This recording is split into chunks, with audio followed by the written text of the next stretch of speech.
Hello, I giving baboy na may rakpam. Nahanam pamas the Esorgi wapau tana bagidamak lakpiba asigdamak thagachari. Agi prathnadi nahak na takdir ba wapau asigima palna Esorbu hinanungsiba amasung mahaki mi aduga mahaki singlup hinanungsiba sini. The hagna nahakin from the nolukchoning badudi, nahana takdir ba wapau asina. Nahana haki singlup the pipam tokpanaki commitment, amasung nahaki singlup ki luching missing in makapon pam tokpa adugi mahutisilhan bigan. Adu wapau asigima palna.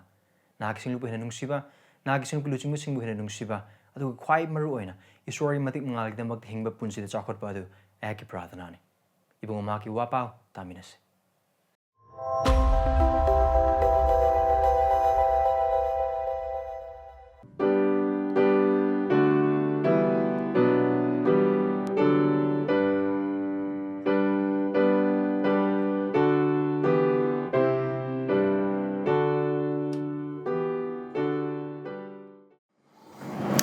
Nakaluna na ifisapan do mga pada humdagi na telipawang dopi. Ephesians chapter 5 verse 3 to 7. Asengba meesinggidamak matik chaba oiba gumna na koi ginaraktan nupa nupi lanaba amasung sengdaba pumnamak natraga karambagi maming pauba pandabo isano. Aduga lemzaningai oidaba amot pa wangang. Apang mawangang amasung pataba pagi jugay pumnamak asisulay tabo isano. Adugi mahuta tagat pala isano. Maramdi masina ko na kangi madu nupa nupi lana ba mi natraga seng da ba mi natraga karam ba mi hai badi lai mutilat pa mi amata na su Kristagi amasung Esorgi ningthau leibak da phangpham thokpa kari amata leite. Mi kana amata na koi bukana da bagwana nam thak tau dasano. Maramdi asising asigi maramna haiba indaba meesinggi mathakta Esorgi may hauna sauba lagi. Maramaduna makoiga saru pangminagano. Prahanto si Esorgi matingnis. Ipanaki na pamda naki wahay da eikhoi lakchiri. Tana bana ko eikhoibu pinabiu eikhogi thamoi da ibungo naki thawai akan mathabak udu subi. Naki mathaglonggi oiba wahay amasung achumba singsi khangjanaba amasung gyan tajanaba amasung bhap tajanaba eikhoi da naha ki thawai singbagi oiba sargagi losing edu eikhoi pinabiu. Naki wahay sing mapana eikhoi pap sing utpiu. Eikhoi bu pungning honganabagi apama pinabi pungning hongbagi pangal su eikhoi pinabiu. Adu naki wahay sing mapana eikhoi Kristo bu sutpiu. Adu pai so naki wahay sing mapana thajaba na cha amam oina eikhoi bu nahak na kari tahoning bagi haina haibadu mayek sengna eikhoi da yathang pinabiu. Tana bana kong unana bagi damak mit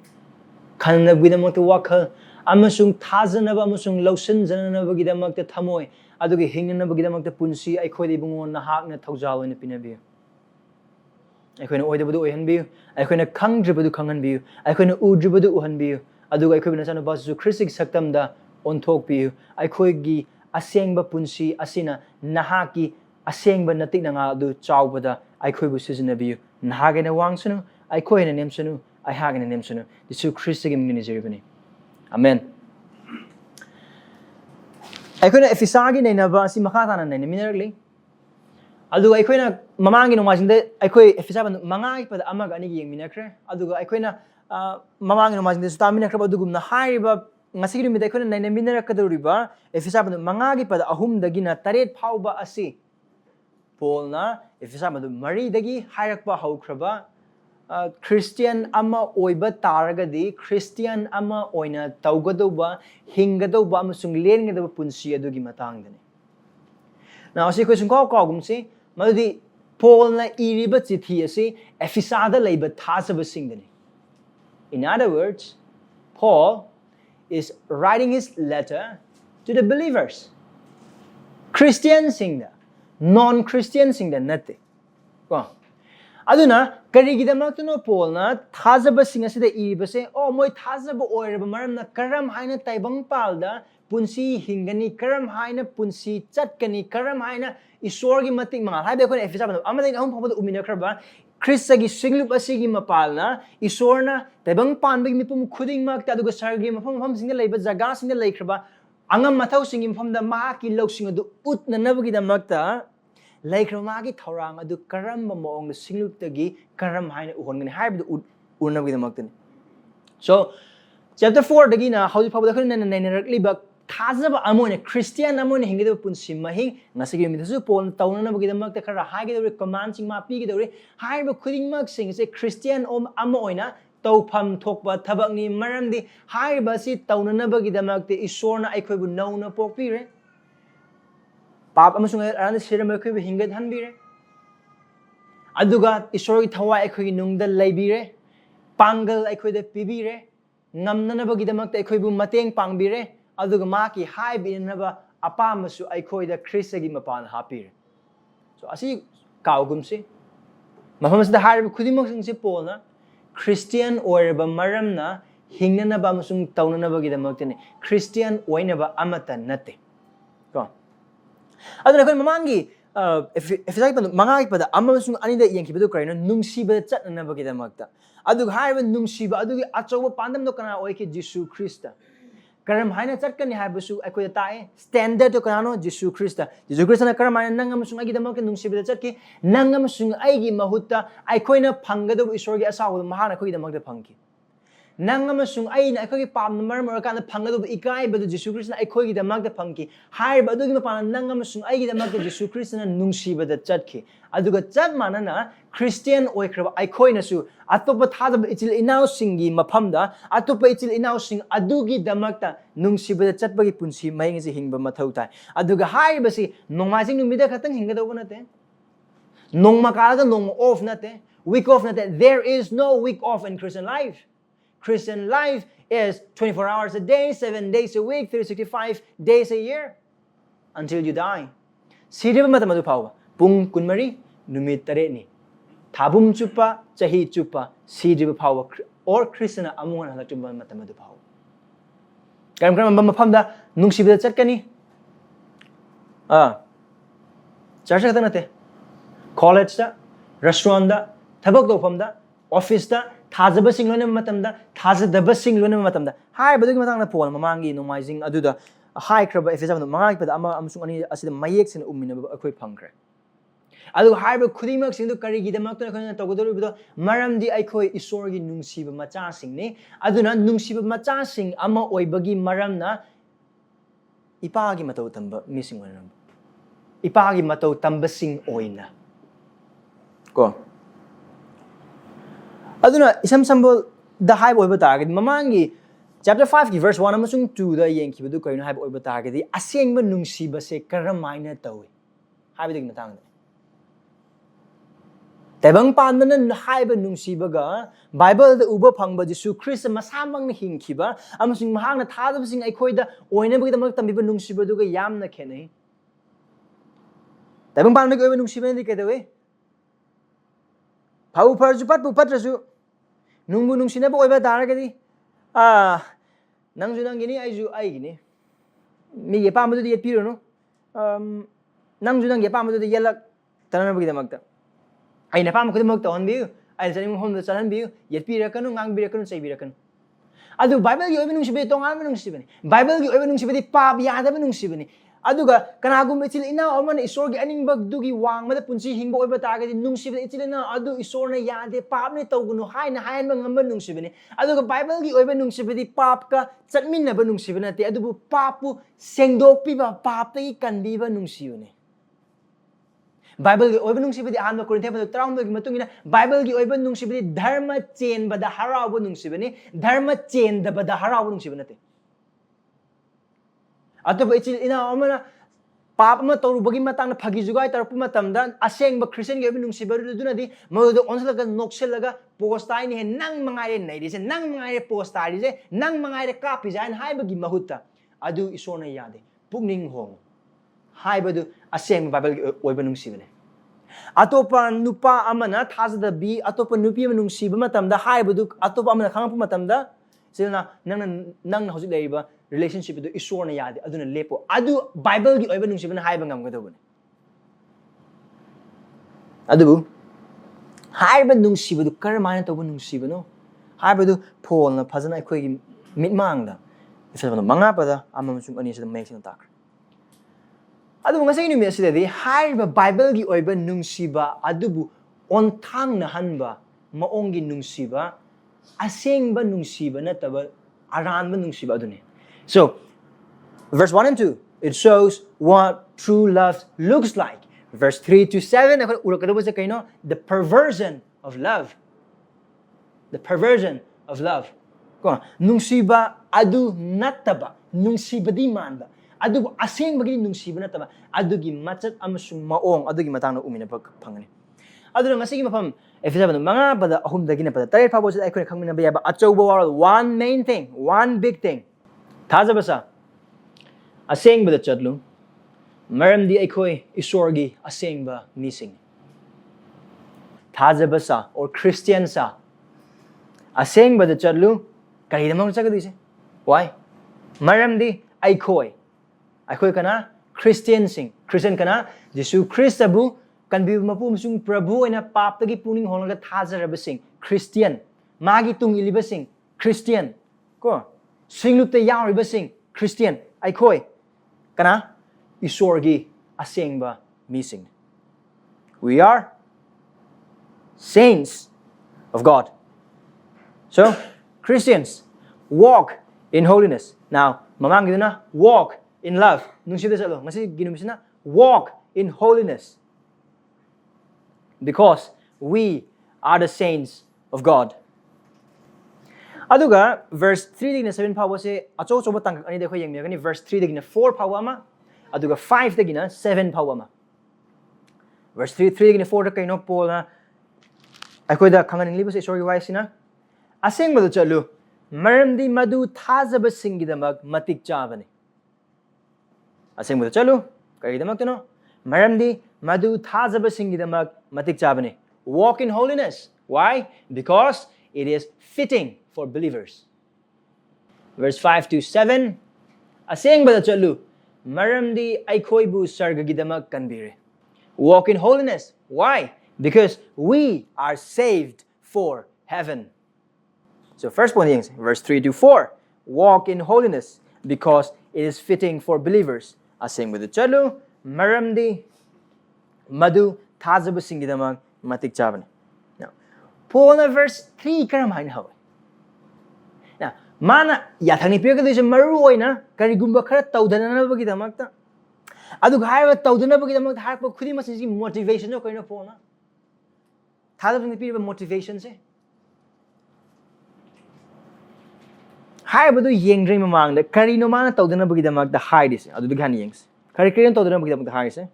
Verse 3 gi second part gi yengs. Ay hak lo na yeng bi adom gi Bible da. Nakhoi gi narakta nupa nupi lana ba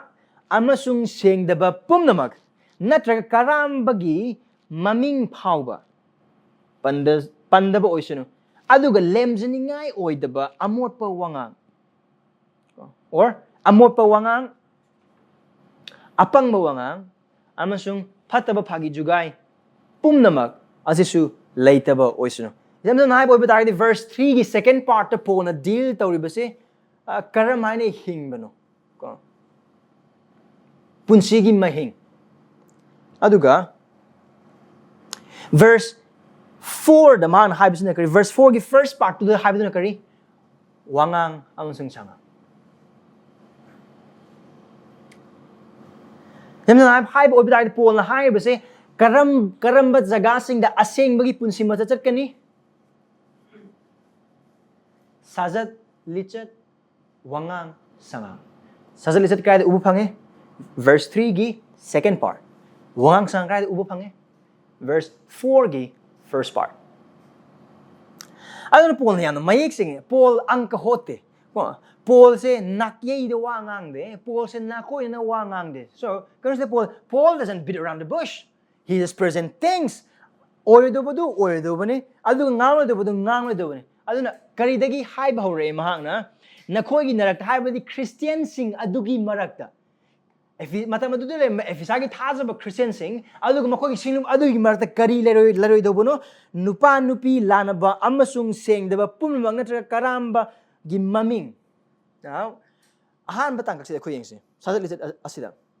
Christian ama oira bagi maramna aduga Christian singi oiba hakchang ama oiba maramna haibadi maroina Christagi hakchang aduga Christi sing laba oiba maramna makoi marta kari leroi doba nupa nupi lanaba sengdaba pumnamak aduga karamba. Now later na makak nate pon harisi maming pau pandana. Maramdi itilay na sing Bible gi mapam maro na mapam masda pon na deal dar pap si karamba makali pap no haina haibo oiba target hoju pabda kun yeng minar ko matamda it has to do with sexual immoralities. Nupa nupi gi oiba anatta balija chaja aduga madi leina bana ngaktani. Adu kaino nupa nupi lana ba Anong siyang na Bible sa kanino? Higher ba sida ko na yung nagado ba siya? Matamado da, higher ba sahar, Ephesus ki sahar asida, acho ba temple na makaklay Artemis o Diana ko ba? Laya magi temple na makaklay. Ado ga higher ba Artemis ki temple asida, asi karino higher ba target, higher ba Diana ko, Artemis o Diana, higher ba lay asi chabok pan bagi o ba lay makalaman. Adun Ephisagi sahara asida tongan ba maong da yung palaba nupa na su yung palabi nupi na su adu dagi yung pandriba sing tongan ba makalgi oiba okta licha chaja sing amasung nupa nupi gi oiba chumda ba amasung lu da licha sing chat pa mayam lay mafamadu da haiba si culture man prostitution gi aduga nata basingi aduga isam haiba oiba targadi dainagi Artemis pu thawol tor mi sing adugi mapam da sumakon seri ba pizol lagi horo kudi masing it's filled with sensuality saying da masung ikai ni ngai oiba aduga tukut ni ngai oiba kudi masing aduna highly bug atmosphere aduda luhong ba nupa mana prostitution gi mapam amada chatla kanda luhong atopa nupi amaga natabalam sa chatpa adu it's normal it's usual antong na batabang ni culture mo ina alo luhong ba nupi na sumaki nupa aduda maki hakchang nagi horog maki nungam masung pa na masung maki kokin ton pa khoi maki mapuroi ba submit to bagi mahuta atopa nupa ga marile na ba matam na it's okay it's culture alo yung pala ba masung pan riba sing na su hai ba nupa nupi gi oiba haktin na bagi mari asi luhong bagi wa mo ta matam da wakal da nungai ta ba phau ba kaya thoidok na leite maram di hai ba si chatnabi ni Ephesus ki sargi adu bichil inaw sing matam adu da chahi lising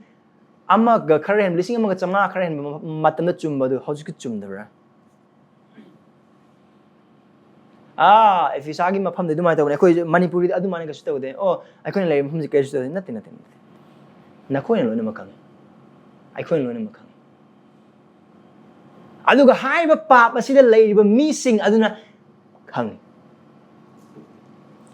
kayo sing nupa na pilana ba now achamba londa da adu ga achamba arth da hai ba oiba targadi Ibungo mahakna nupa nupi gi oiba haktin na bagi mari ase isor na bor oina luhong ba nupa amasung luhong ba nupi ani adu khaki marakta bor oina thaujal oina aduga nupa amasung nupi ani adu gi marakta lairaba nungsibadu hen isor lom na chaukhat na ba amasung hena mahayan na bagi damta pinabiba bor amane aduga it is something that is to be celebrated only and only within the covenant of marriage. Luhong bagi wasak pa amasung wale pa adu khaktang da. Bor amasung kainya luhong ba nupa amasung luhong ba nupi aduna makogi hakchang makogi koktig na ton makogi thawai makogi pukning ya pa khuding mak sing edu phongdong na duna isorgi oiba aphaba khudol do enjoy tawna na bagi damakta isor na piba achauba khudol amani. Adubu karigumba hai ba nupa amasung nupi oibagi mari asi luhong bagi wang ba luhong driba singna adugo luhong laba nupa na so atopo nupi ga adugo luhong laba nupi na so atopo nupa ga karigumba hai ba mari sa thambo oiba tagadi that is adultery that is sin adu pap ni maong am hektagi oibe maong am hektagi oibe adu eikhoi gi marak ta meesing khalam o ai ding si pa wa ai gi nupi adum leijeri o ai ai relationship asi da suma na toba kari amma ta leijeri chile ina sing high basi di face value ne eikhoi manung jangatri Yesu Christ na mati panu tare ta kana bu mitumi wa lana bani hana hai Autoba nupi mo tumi naruba autoba nupa mo tumi naruba luhong bagi wang ma nupa nupi bagi mari thamba adu khaktang mitumi wa lana ba amu oina Yesu Christ na hai de karam basing dum mitumi wa lana ba oina Yesu Christ na hai kana gumba mana nupi amma bu na traga nupa amma bu apam baga loina ba thamoi de yeng ba oiba taragadi mi aduna ma ni yeng li ba mi nupa oibe nupi oibe adu ga lana ba ki thabak tawkra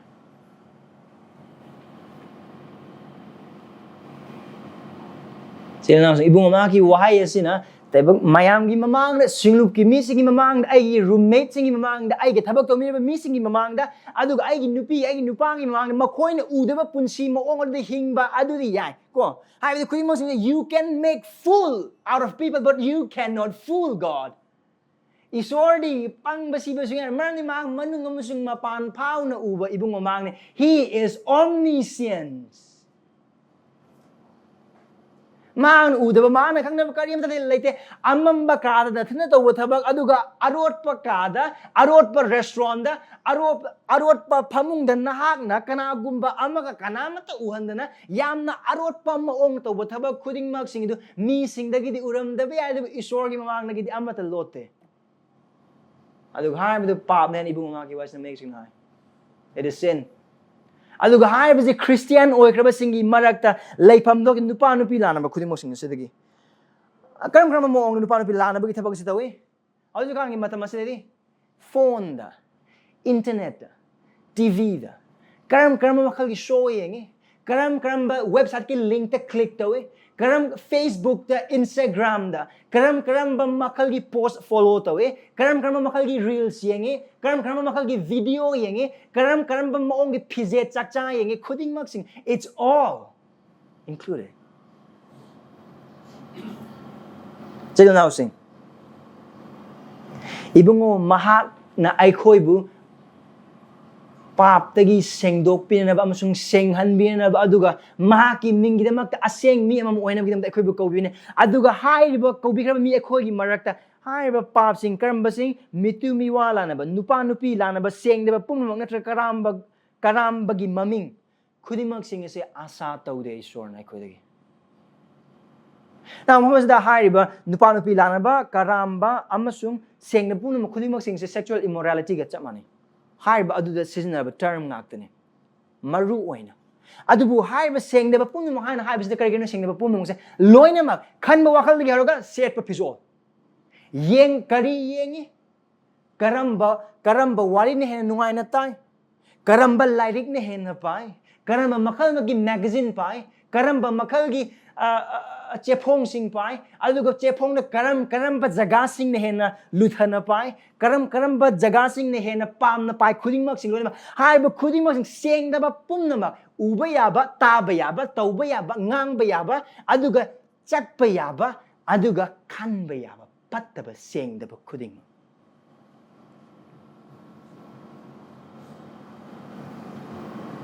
adu karamba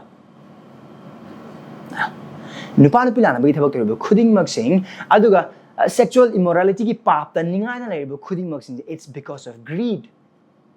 karam bagi man Isor na luhong aba matay manaw gidamak ta luhong laba nupa amasung nupi gidamak ta thamkraba bor luhong laba matungda marang kain ibung mamang na pibigador ba adu haujik ngayaki hakchangi apamba mit ki pelhan ba aduga pukning gi aning ba khuding mak sing ning ba thunganang na ba gidamak ta tauba thabak yeng ba hiram khuding mak sing it's greed pornography oibi ai aduga sengdaba ling sing changlaga aduga phiron da lu de ba phiron sing ye ba picture sing video sing aduga tongan moong amhek it's all greed karam mangakte karam haina haibse itil inausing hoi sel thum karam balai aduga aigi obe phangong na ba wang haunaba ai chaw haunaba ai nungai haunaba ai gi oiba khudingmak sing ai amasung ai aduga ai na phangadi atei phangba phangdaba karisu kaide na asigumna punsi hingba mising na khoina khangi aduga asigumna hingba mising masana masabu Christian hana kaujubna koina khangma sing lemani aduga kariguma ngasigi numit asida mafam asida isor khunba asida yawriba eikhoi gi marata kana gumba haiba pap sing asina define tariba mising haiba pap sing ningai dana leiba mising eikhoi marata yaw boiba dar itil inaw sing ibungo ma gi waisina kauri asi Christian amma oina hingpham thokpa punsi natte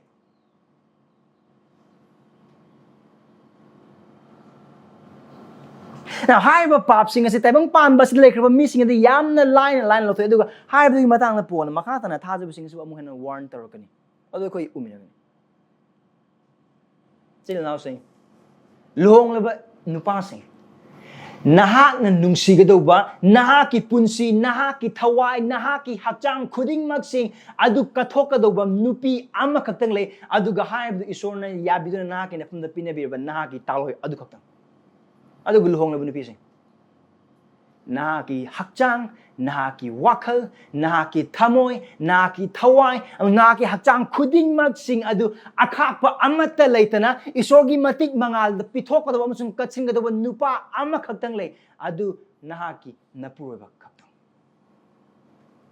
adu luhong laba matai manao adu haibase ai samok sia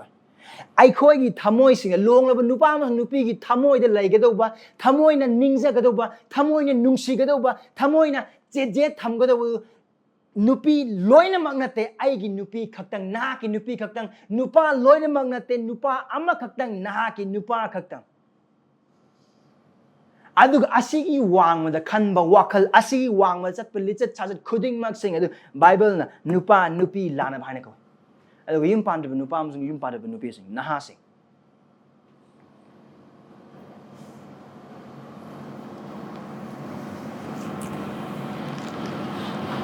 relationship le mi sing so da yar mani adu relationship single be sing yar mani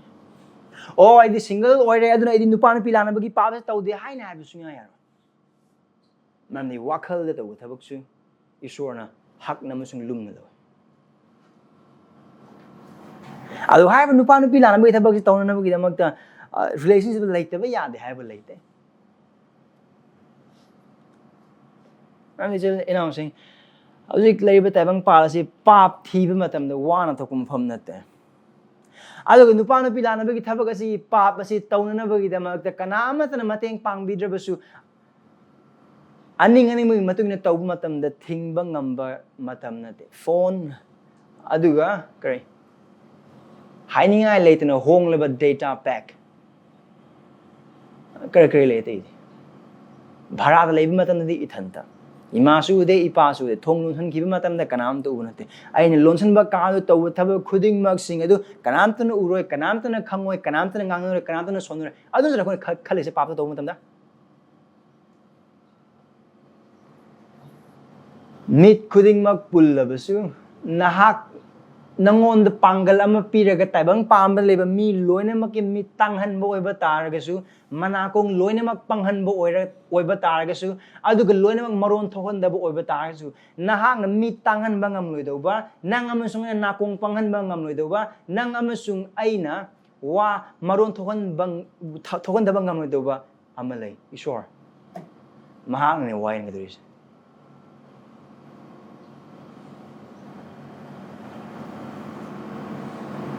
now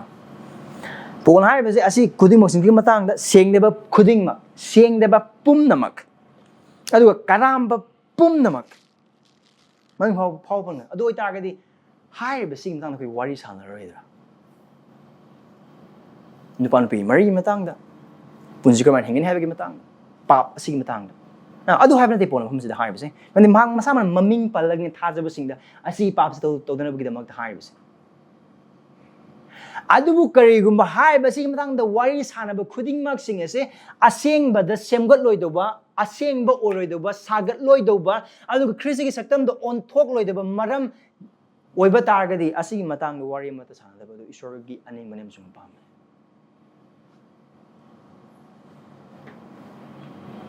sing na sum pham da pon maming phaw pandana ba hai basi na thajaba nang amasung engon khangan ninglibse kaino haiba target haiba pabase kaya gi matik serious oibano haibadune kaya gi matik thajabo amone lumna lokom thokuno haibadu eikhoi utpune karigumba haiba sing as ekona tawdaba oiba target tawdaba oiba target kari demo tawdi maramdi these are serious sins adugo makata mana kare wangang da amot pa wangang apang ba wangang amasung phataba phagi jugai हमसे पोन हाइसे थाजब मसेल खक्तंग लोने मतमदा नते थाजदब सिंग लोने मतमदा चिलाव सिंग नखोई की वांगांग संगांग अमसुंग नखोइना ngang lebo khuding mak sing adu kari na characterize to bage what characterizes your speech is it characterized by holiness or is it characterized by the sin that Paul is mentioning here in verse 4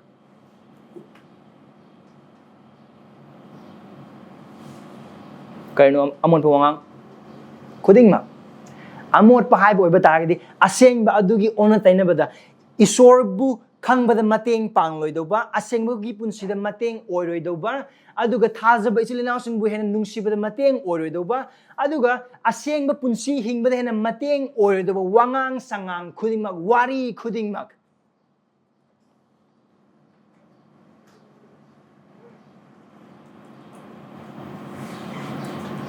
apang ba wangang karma wangang sige wangang sesu karim ti yaw daba karma wangang hai bo bata gi yu ngaw ba man ngang bo wangang yu ngaw ba man kari kari wangang gap ta wangang napal da wangang phutani da wangang aduga lay taba oi bata gi su lay ba ma gum ngang oi daba dusu yam confident lay ngang aduga oi daba ama dusu oi ba ama gum ngang kare yu ngaw ba ama na hairang la ko film hin ubo aduga leikai da kana kana phau lay thoklo am ta chang yeng na se asem mi lo na mong tholo oi bata gi pop pi do kana na yu ngaw ba adubu kadwe nisa aduna kari ngang ni bano hai phaw khang deba makai aduga maning mamang sanmada wa isam sam hai bo oiba target karam wang asi apang mo wangang sing se thajaba singbu Esorgi matik mangal oiba moong de hinghanba matam da mateng or de wangang sing du apang mo wangang ngakni khwaidagi phaba wa ni haina hai bo oiba khwaidagi phajaba asidagi hena phajaba idea ai leite haina hai bo oiba target karigum adugi idea aduna thajaba singbu semgal oi dewa asema pujin chakol haloi dewa oiba target adu apangba idea ni patba phagi jugai now sili now sum famsida haibu khudimak sing sexual immorality ga chang onba aduga chang manaba wahai ngaktini aduga haiba se leite banate a thani thoko phagi ngang manama khangani manam kai Facebook ta Instagram da social media sing da WhatsApp ta Chilao sing haiba pap sing ase taibang pam ai ko hingliba taibang pam ba se de khaktang leibe te haiba pap se nangam sung ai gi thamoi da su leiba ngaktini oh I the Christian or messy amat tawjadre Christian or given numitu dagi I baptize or ising net loop kiba numju the ACG papse amat tawjadre hai na hai mi eikhoi magdia boy ba targadi chinna sing maru na na gi thamoi du changing de mi moi bagi maram or mase natraga na hak na gi thamoi masak khang de mi moi bagi maram or mase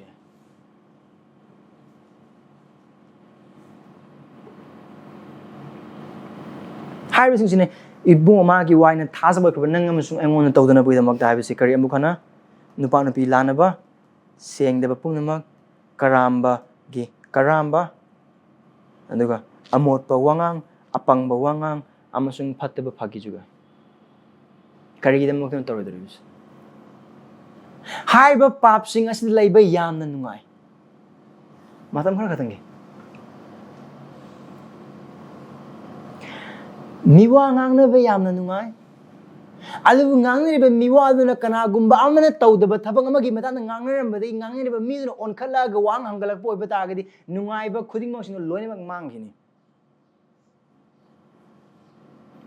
alu ga phatba phagi jugai thadok thajin tawna ba matam da nok pa yai Christian mo ba ta adu nok phom ni thokte maramdi har ba khuding mak sing adu nungsi badi manba adubu nungsidabagi pot ngakani bahang lesabi sing nam luhong jing mamangda luhong bagi mari du thammi karamaina thammi karigum nang ibo sing bagi nungsibo ibata ga engon utlo Oh, kariguma nang aibu nungsiba oiba targadi asigi wasin kanto haigano. Oh, kariguma nang aibu nungsiba oiba targadi nangi nungsiba aingonda utlu. Kamana utkani? Hiram khudimang.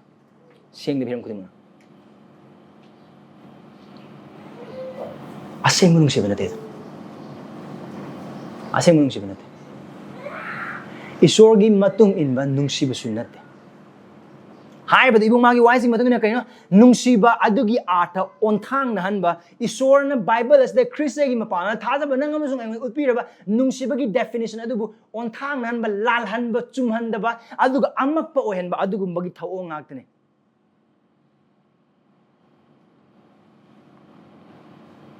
Awang hangbe oh hai bu khiming tawba nungai tabadi ne loina mang nungai kana amada khangan da bida aigi aning ba pamba so du yengba adu kana amada khangan da bida miwa ngang ba kana amada khangan da bida tukuchaba adu sengne ba sing ngang ba atopa nupagi atopa nupigi adu atopa migi relationship ki matang da atopa matei manaugi atopa kari hagani thabaki sengdaba gi hiram sing adu wari sanaba wangang ngang na khuding mak sing adu no kaido bono haibo oba dai chil inaw sing yamni nungai be no khibe adu bu ke khibe khuding mak sing adu pa oba maram na ngang le ba adu na khaktang mot panate adu tari ba adu no sulo na mo hale adu no kadari haiba sajat lichad amasung wangang sangangi pap khuding mak sing asina eikhoi isa bu pap chil han bam sung pap ton ba khatana tana tai ba sing amasung manakong thamli ba mising adu busu hai ba pap sita hole nungai be adu suyam nungai ka ba thabak si kargi demok nang thadok du se po miwa ngang na matam da hing haugi ba khangde aduga matik cha da ba phagi tawba matam da pukli pai no pa nungai adu ba dar ga de kari no ko thadok du se po Christian na chano. Adane Paul argument. Verse 3 harap ko yung ay kilo na. Asengba meesinggidamak matik chaba oibu. Oh. Karigidamak to nupa nupi lana bagi punsin nupa nupi lana bagi wangang sangang sengda bagi wangang sangang pagijuay kulimang sing adu thadok to na eikhoi wangang sangang sing da asengba amasung eikhoi tawa thaba kulimang sing da asengba maong da punsi hingda bagi maram di eikhoi asengbo er bagi maram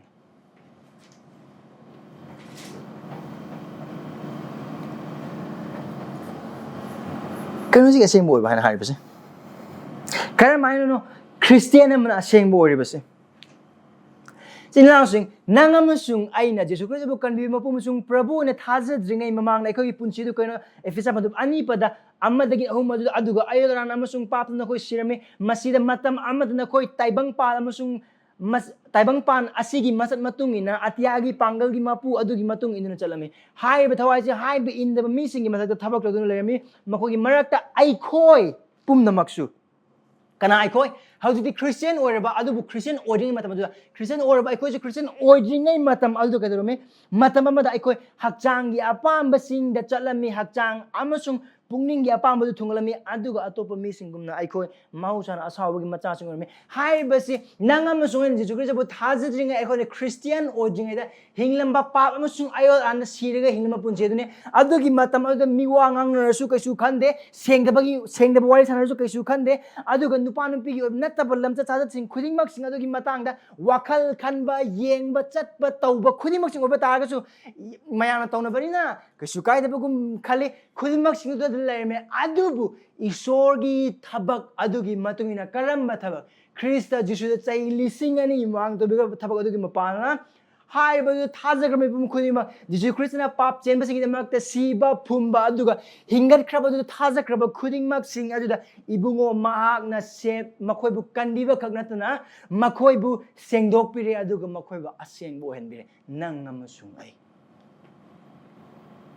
pap taibang pal amasung hakchang amasung saitan gi minai or manang aibu pap hakchang taibang pal amasung hakchang gi minai or bedudagi Christ bu thajbu ma pa ningkha tamhan biduna sengdaba eikhoi edu Esorgi yegnaba oramba eikhoi du asengba Esorgi nungsiba meesing eikhoi bu oihanbire siramba du hingat hanbire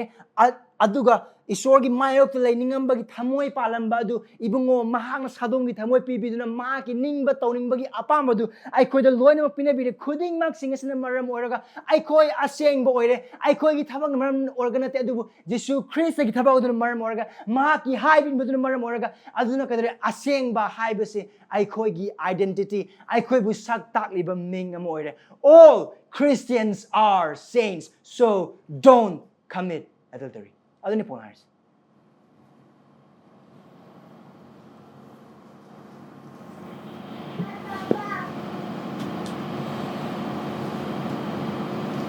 Eikhoi no oil ba adu tagini.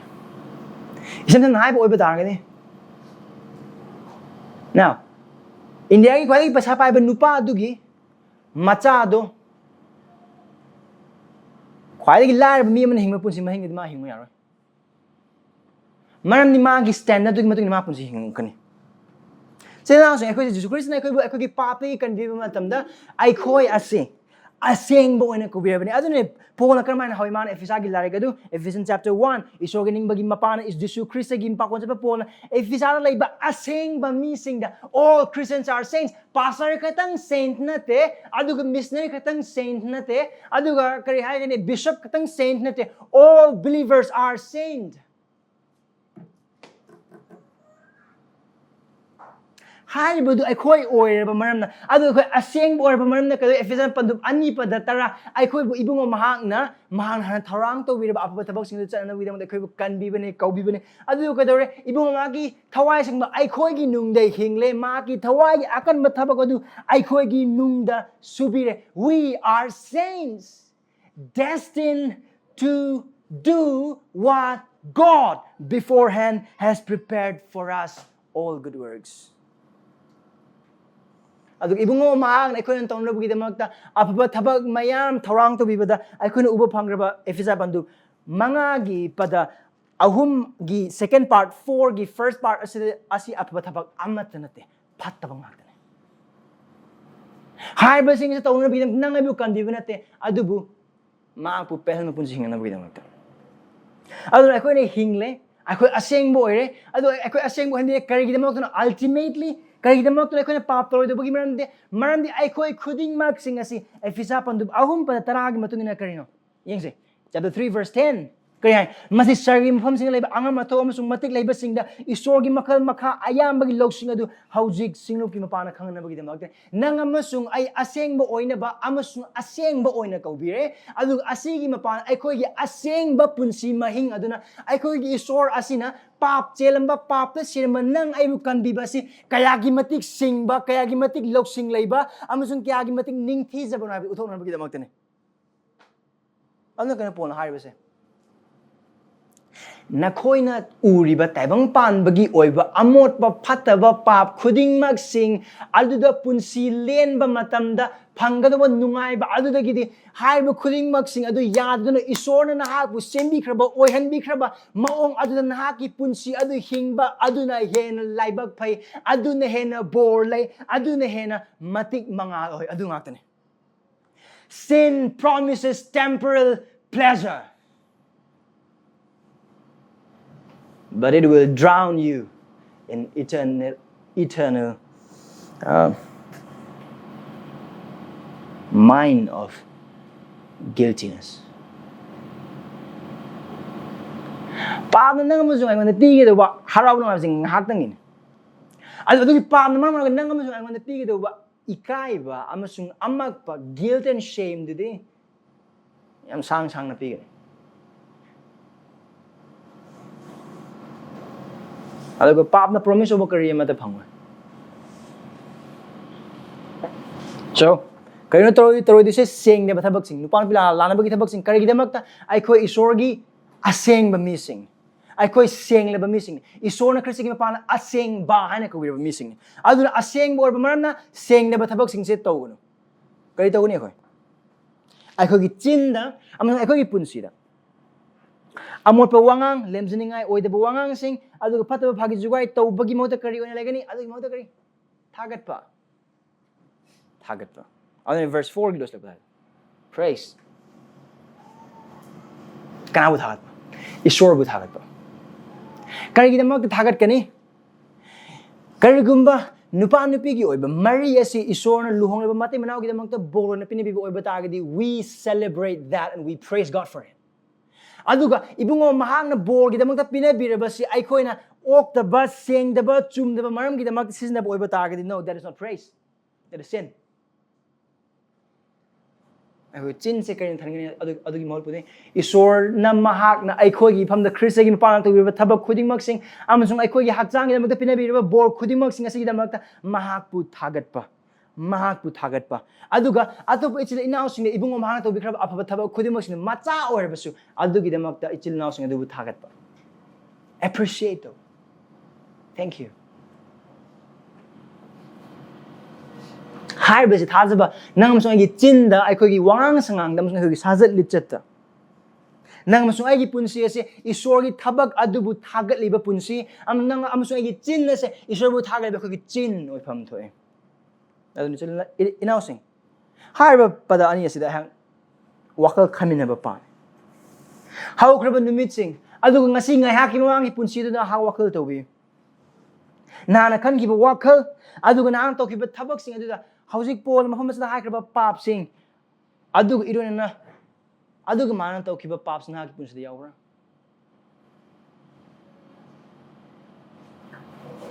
aduga hai ba pap sing aduga na kra mana lansong ni rebe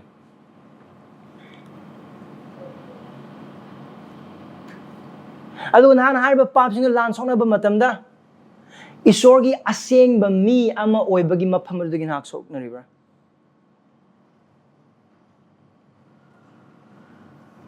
adu na ki punsi adu Esorbu thak pan thanba punsi oribra natragna na ki punsi adu hai ba pap sin ningai dan pisali ba min hak oribra wakal to bijil na so man ni phol ma fa hai ba Christian amon tawide ba pap sing se Esor na pam da pap sing man ni hai ba wahai sing se pol gi wahai khak na te du Esor ma ki wahai adu kari to godo no kari to do no kari da mang to do no haina hai ba du gi matung da phone makha tar pa da verse 5 to 7 pau ba sida ma no warning ni mahang na thajabasing da pius adu hai ba warning adu chel inaw sing thajabasing da pi ba warning ni non believer da pi ba warning ate adu thajabasing da adu kai no asengbada chatlu maramdi eikhoi sargagidamak da kanbire phone la kare verse 5 maramdi masina khoi na khangi madi nupa nupi lana ba mi natraga sengde ba mi natraga karamba mi haibadi lai mutilat ba mi amata na su Christagi amasung Esorgi ning thau leibak da phangpham thokpa kari amat leite kaino mafam asida pona haiba se nupa nupi lana bagi pap aduga haiba indabagi pap karambagi pap sengdabagi pap khudingmak sing asi tauriba kana amatana sarga phangloi kana amatana Esordagi thaujagi masak oiriba aran khubamgi khudol phangloi hai ba pap sing mong mong na toramba yai adu pol mahmus da hai ba kari eikhoi gi marakta nasana sani Christian hana kokjaba adubu Christian amma oine hingada asengmagi punsi adu hingbagi mahuta nupa nupi lanabagi punsi sengdabagi punsi adu karambagi punsi adu harba karamba se lai murilat bagi changdane karam haina hingba punsi harba punsi se sana hana Christian ne haina di kaujaraga ngasi phawa leptana pungning hongningdana amotpa amasung sengdaba video sing pornography content sing aduga khudimang sing yeng khoi mark yaw bo oiba taragadi aduga ludi luhong drib adu relationship te leiba adubu Christian ne hain diko adu relationship adu nupa amasung nupi gi mari luhong bagi mang legadu nupa amasung nupi gi mari adu luhong bagi wang mada thamlaga haujik phawa amekta da oiba yai hakchang oiba yai aduga video call gi through da gi su oiba yai tongan mong da oiba chatting do be WhatsApp do be Instagram do oiba Facebook da oiba yai Messenger da oiba yai oining ma mong da oiba yai Zoom da oigera aduga online gi platform ama hek da oigera haiba khudingmak sing aduga haujik phawba ningai ba leitana pap ki thabak aduga nattabagi licha cha aduga hingliba aduga haiba pot sing du hena karam ni mising eikhoi gi marak te yaw boiba targade asimadi yamna mayek sing bi ibung ama ki wai sing pang hai ba sidi kai no adu gumba punsi adu ningai de ni hingba oiba tar ga di nakhoi norok adu nakhoi pham ne nakhoi na chali bu norok ki lambi de ne nasa bu kayam kuina ai di church kare chahi tara manga church karam be chahi kun church karam be bible hobei loibo khangam be adu ga na ki nafam na na hai ba ngam da adu na articulate to ba ngam da ba ibung ma ki wai yaw da ba kayam lei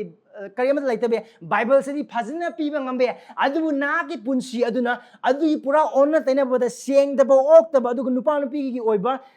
lu da lam sa khuimak singa se ningai da na chatli ba na hak oiba tar ga de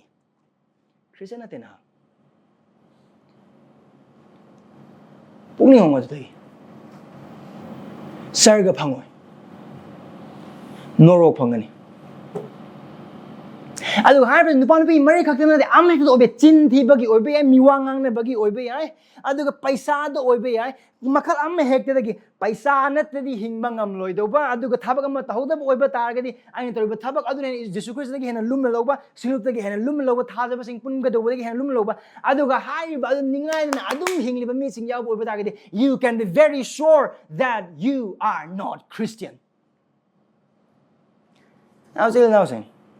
I know what you I don't know what I want flatter. Because the word of God doesn't give me any room for flattery here. If you live your life continuously in this sin, you are not Christian.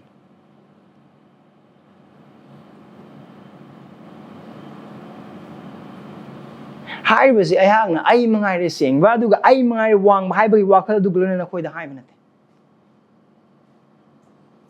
ไม่ใช่เรื่องสิ่งไม่เป็นสิ่งภาพทวีหายบ่ปอบสิ่งอดูคริสเตียนโอยบ่ตาระกันดิตัวผมทุกข์ตัวนึกว่าเขาจะเล่นอดูข้างน้ำซึ่งข้างนั้นหลังสิ่งที่โอยบ่ตาระกันดิท้าจะบ่โอยบ่ตาระกันดิปุ่งนิ่งห้องกันเนี่ยดูดิท้าจะสิ่งที่มาเตียงนี่กันเนี่ยอิสโรกิมาเตียงโลกันเนี่ยอดูก็ป่าวดูดิไม่เลยดูเนี่ยเจนกันเนี่ยน่าผมจะปวงหายแต่เป็นสิ่งอะไรเนาะคริสเตียนสิ่งนั้นอารันคุบะมังกันนี่หายบันนัดเตะ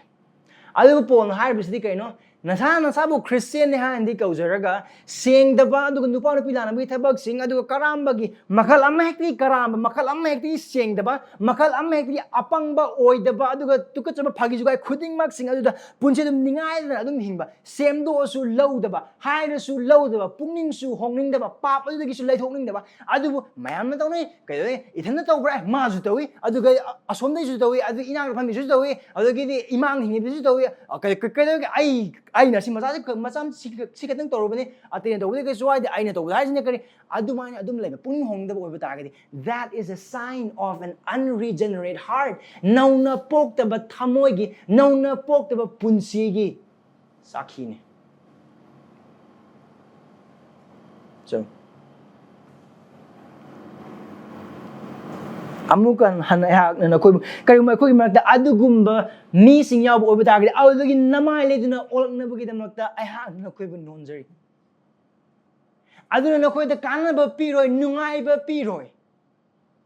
ngay hak tang gi nungay kibe ngay hak tang ki di pen kibe ngay hak tang gi nang gi mit harau kibe na gi thamoy nungay kibe alu na gi hak chang ge ba apam bo thung kibe yai alu nang gi chin gi oi ba aning ba pam bo nang thungan kibe alu bi ichil inaw sing madu na poloi da ngai bo din na ki mang ba na ki tak ba alu na ki norok ne alu hai ba sin thaja kham nang amu sung ai won su asigi pap sing asigi matang da pol na achau ba warning alu yam na maru ba warning nang amu sung ai ngon da piri ba nang amu sung ai gi thamoy chang yeng se karamba mo ong nang amu sung ai hai ba pap sing asigi lan theng ni ba ichili na sung hai ba pap sing asi eikhoi to ro ngai leite pastor aman or elder aman or deacon aman asigi pap sung to ro christian word sung to ro ma di hanure du to ro ai ma di hanubi or ma di hal yam or aduna sigma pap to ro asigi wakal khalam karam mana khalam dino o chahi ni phu christian or o missionary ra ma se o atopalam da thagol do o ma di sigma pap to ro leite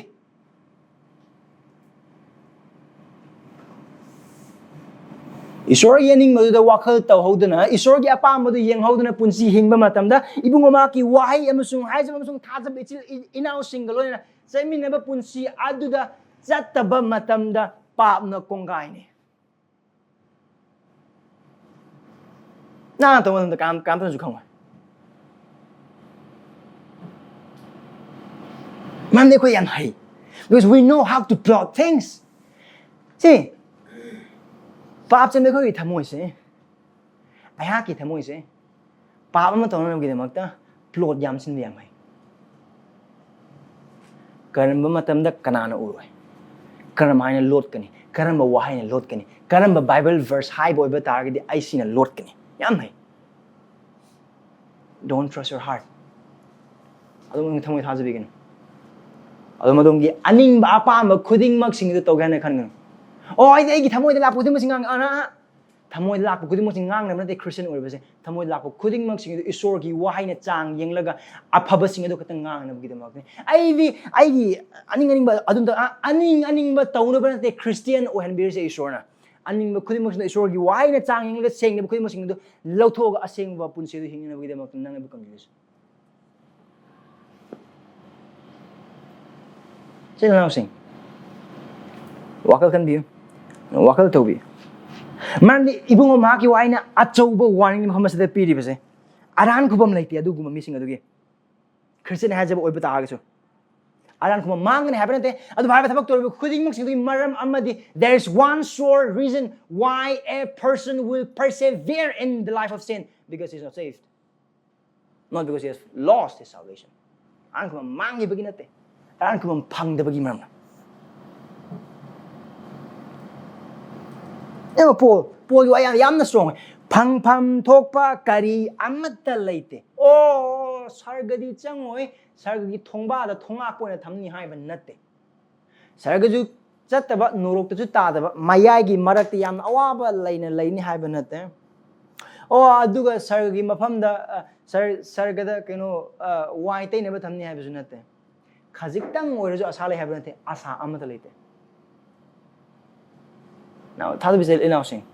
Harba Pam sing Asigi, Arumba the Nangam Sungay Wakal Kanbra. Kargumba Mafam is the Harba Pam sing as Matangi no the town never get them to Wakalak Matang Kargumba Matamaki the town we Wakalak Matam the Asigi warning us Nangam Sungay Nakung the Singja Yave Matauta.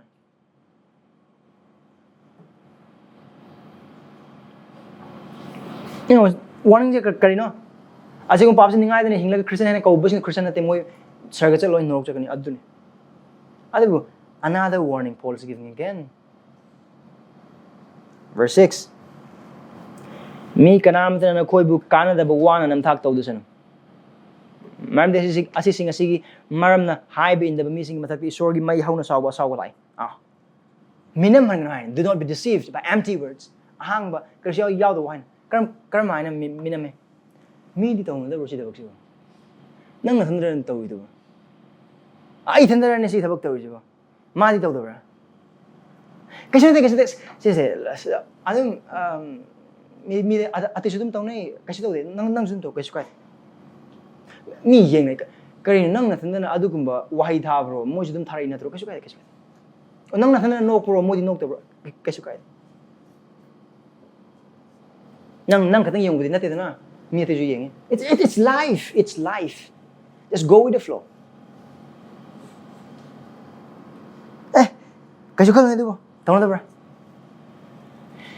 One way or other, couldn't maxing stay pop, tonaba, pop, adu line alone about pop, adu young hanaba, pop, adu matang the wakalas in Lieutenant Kananabukidamak, aduga Mari Lanaba, Wangang Sangang Sazat Lizard Amasung Temselaka, couldn't maxing adu Nakong Tam Luganu. Taruganu, Isorna, Dundee, Pigani, Harbody, Dundee, Pigani, Asigumba Tabak Torbasing, Adu, Niana Torbasing, Adu, Norok, Pangani, Hibatagadi, Norok, Pangani, Kananakari, Hai Matotade, Pasana Land, Bobatagadi, Pasagi, Watabak Matotade, Atopazabana, Adu Hypotagadi, Adugi Pap, Yanganba, Papu Yanganba, Wangang Sangang, Papu Yanganba Maru, Papu Yanganba Togol to me, Papu Yanganba Taza missing. Why Watagano? I don't know if the high. Minaman. Isor Amuhana Lakani Mahagawang and Jesu Christa, a hand by the mag missing pop, Gidamak, Sinam Gidamak Lakmani, and Nilak Sulak with pop chambers in Mahagawang, Aduga pops and Basingu, Makoi pop, couldn't maxing, Adugi Mama, P of Hawang, Aduna Christa, Amukana Lakpa, Aduga pop, the wine was whatever it's in housing, Pap asigi matang na yanghan ba meesinggi wahai tagano.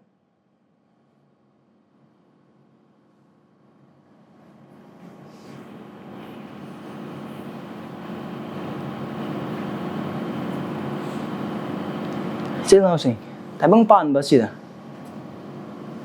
Asig magminam ba mayam? Yan hamba dali. Ay ko isa sa kita mo. Asa hang jo haji kari dagi horkani. Mayam to no da bersigo. Ay kari sorgi sito. Ate sing non believer khang na oi tar kai su ne luhong ina alam Christian on ko dum yar. Anat nat bagi wari chasale. Seng nabi wari chasale. Harbe thing bagi bhota noksan ba.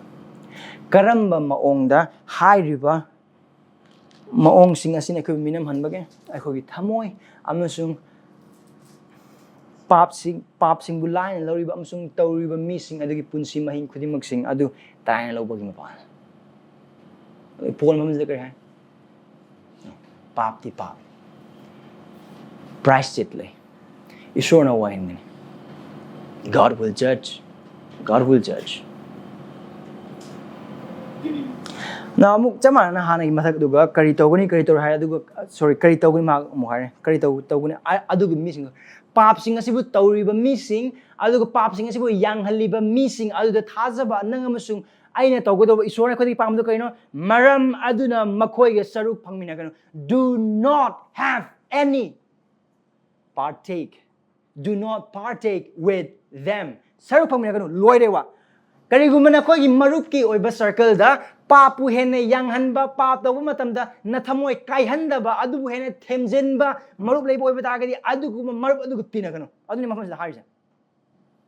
adugi pap sing tawriba khuding mak sing adugi mafam da makhoi ga adugi bang wari sana ganu entertain tawganu thingo wangan ganu adugu meesing do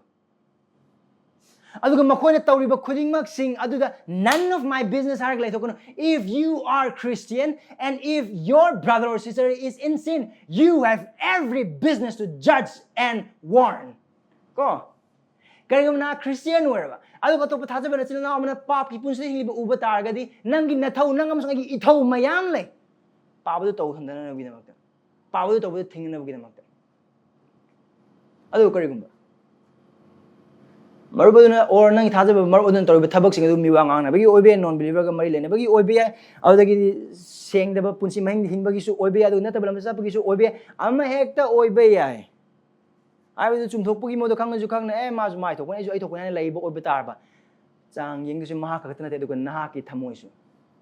do you love that brother asengbu nang ma punung siwa adu asengbu na Esorgi damak ti hingba mira kam mong na sok phangina roi makhoi wangang singda sarug yara now mafamasa amu hai base changnaranu kaunaranu hai banate now again matam jaga sing lai hai ba mi sing sai ko apwa pa sandok mathau tai achumba ngang mathau tai adu mafamasa sarug phangni da bagi mong de ken hai bo ta ga di makhoi na tawriba sengda ba phatta ba thab makhoi na ngang le ba sengda ba khudimok sing aduga eikhoi ga mari amat lehen ba chumde na khoi ga mari amat lehen ba chumde ane chele na sing eikhoi ngasi nu misi tamina ka pap sing Esorgi waina eikhoi da pap han lum namusung lun hai ka khuding mak sing asida ningai den hingle be missing eikhoi mak yaubra aduga thada be ichil na sung hai ba pap sing sidi na ngasi nu mita Esorgi mamang na pukning hong adu pap sing yaubra chang yeng bi maram de hai ba khuding mak sing se karigum ayana ngang le ba sing se chumdaba oidaba aduga phagi juai oba targadi ai mu pangbani sude aduga ai mu pangbani karamaina nomajing khuding ai mafam sidi lepa kanda asi gumagi mayok tane ibung ma ki wai asi ma pang ngang le bese asi chumdaba oba targadi asi bu thaurang tawna gi damak to hotnariba ai gi pangal su arembani aduga na khogi namang num krimi khuding ma ki lepa ga wapau samdo iba ai su apang mane adubu karigumba ngasi numita Esorna hai kraba wasing aduga nakhoi ngasi numita ai gi chindagi ta kraba wasing ase asengba achumba amasung achumba Esorgi hai oiba targadi pam sing adugi nang amasung ai pungning hongba mathau tai aduga Christ da halakpa mathau tai aduga mangon kanbine bagi damak nijaba mathau tai mamde adu khaktang asani adu khutang asane thaja bisil na sing pap lum na lobi pap line lobi gano na ki wangang na sangang na sa dali chata be a serious Christian phagi jugai yade haibrante there aphaba phagi jugai le harau nungai bagi phagi jugai le asengba phagi jugai le adu na taba phagi jugai khuding mak sing nang amsung ai punsi dagi ai ko gi chin dagi mi sing ta pham thokte nang amsung ngang phum phabu thokte adu chili now sing na amsung ai ki punsi chang yeng se kana ama sa udaba matam da hingba ha ki punsi kana amsung udaba matam da ai hak nang amsung ai khoi na season ba khoi electronic gadgets sing tablet oi bi phone oi bi laptop oi bi ai khoi nupi mamang hingba punsi aduga makoi gi tungda khoi punsi kamai hingi ai khoi nupa gi mamang na punsi kamai hingi makoi tungda kamai na punsi hingi aduga thada sing mamang na punsi kamai na hingi atei maram dana kamai hingi thada sing ga lone matam dana karam haina lone thada sing lone matam dana karam haina lone khuding mak sing da chang aduga harba jaga khuding mak sing aduda ibungo ma ki waina tambi khraba amasung takpi khraba amasung lumna lona ba luna lona na bagi damakta hai khraba pap sing nang amasung ai gi punsi ya boi bata ga pungning hongse aduga amukan hoi marak pap sing si ningai kaisu kai desibo adum numai khuding ta do reba wa pau sibo adum kai do jaru ne adum kon to ba thaba ngata hojik ti ai mta ai aning pam jen thunga logi haina khallag na siba nahang na ibung ma ki wa tarai tarai lobo oi ba tar ga de now again amukan ai hajage nupi nupa lana bagi hiram da khakang nate papas hiram khuding mak wang sangang sadale sinup da karmaine lei thaja basing karmaine loine khudi mok sing dune ta ta lo basing oi ba tar ga di ngasi na ki hagut punu mini ngasi na makeup thok punu mini aduga na ki pawi puning hong le christian sangjar punu mini aduga ai khu ma jesu christ bu kan bi ma pu chung prabhu ne thaja da basing aduga hai ba pa basing su lei basing ichil ai khu ma marup sing ya oi ba tar ga di marup na ki pap adu pap ne isor na pam de isor na tuku che isor na adu ki matik sawe adu bu asa lei adu asi sing sigi pap sigi kanbire ga sargapi na bu gidamak tane isor na ma ke makata ngar ba machana pa jesu christ adu chai lising ni mang thabir ki bada na ki pap sing adu pung hong mangon nga sing ni mi da thaja boi bata ga di changjab boi bata ga di na ku na ki pap sing adu kokpi gani mi sing na ki pap sing kokpi ba ngam khida be adu isor di christ gi mapa na ki pap khuding ma unmu ngau na chamthok pi na kokpi ba ngame na ang si mong la oidra ha ki prarthana din ha mong la kani thajabisi inaw sang eikhoi sargagidamak da kanbire ba norok dagi eikhoi ningka tamhanbire ba meesingni eikhoi asengba sing pap sing lum na lose pap ka lan theina se pap dagi pungning hongse aduga aseng punsi da chatse chilnaw tamina kraba wai sing ase eikhoi wakhal khanse eikhoi se asengba oina gidamak da asengba oi hanbiduna kaubire ba Esorgi asengba meesingni sargagi nagrik singni eikhoi lan sokna ba matam da pap ka hai eikhoi oi ba stay sokna se christ gi damak aseng punsi da hingse adu pungning hong da pap khuding mak sing dagi pungning hongse mateng darkar lai ba thaja ba sing dagi mateng lause adu eikhoi magi matik ma gi damak da Esorgi marang kara ba lausing adu taibang pam ba da masung sargagi pham sing da uthok pa gi punsi du hing ba eikhoi chakhot na ba christ gi pangal da maha ki thojala Esorgi nungsi ba eikhoi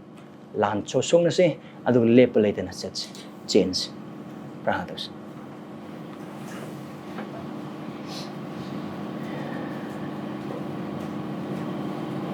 pastor khoi gi